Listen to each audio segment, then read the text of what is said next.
তাহলে দেখুন, আমাদের মাঝ থেকে দিন চলে যাচ্ছে, একের পর এক দিন চলে যাচ্ছে, মাস চলে যাচ্ছে, বছর চলে যাচ্ছে, আমাদের শরীরগুলো ক্ষীণ হয়ে যাচ্ছে। ওই ছোট্ট শিশু বাচ্চা থেকে আজকে আমরা আস্তে আস্তে আমরা বড় যেমন হচ্ছি, তেমন আমাদের শক্তি বাড়লেও আরেক দিক থেকে শক্তি কমে যাচ্ছে, যাচ্ছে কিনা? শক্তি কমে যাচ্ছে। এভাবে দিন, বছর, মাস চলে যাচ্ছে আমাদের নিকট থেকে।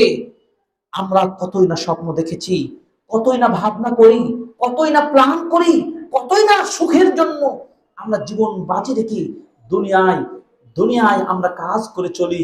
কিন্তু ভাইয়ের মনে রাখতে হবে, এই স্বপ্ন সবকিছুই কিন্তু একদিন বিলীন হয়ে যাবে। আপনার নিকট সময় কিন্তু, ঘড়ির কাঁটা কিন্তু স্থির থাকে না। ঘড়ির কাঁটা তার নির্দিষ্ট গতিতে চলতেই আছে, চলতেই আছে। এই স্বপ্ন, ধ্যান, ধারণা সবগুলোকে আমাদের ট্রান্সফার করতে হবে পরকালমুখী। যেই জীবনটা হবে স্থায়ী জীবন।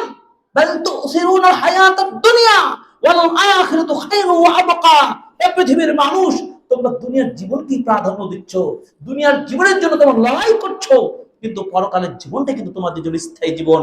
ওই জীবনের জন্য তোমার লড়াই করতে হবে, সংগ্রাম করতে হবে, সৎ আমলের প্রতি উদ্যোগী হতে হবে।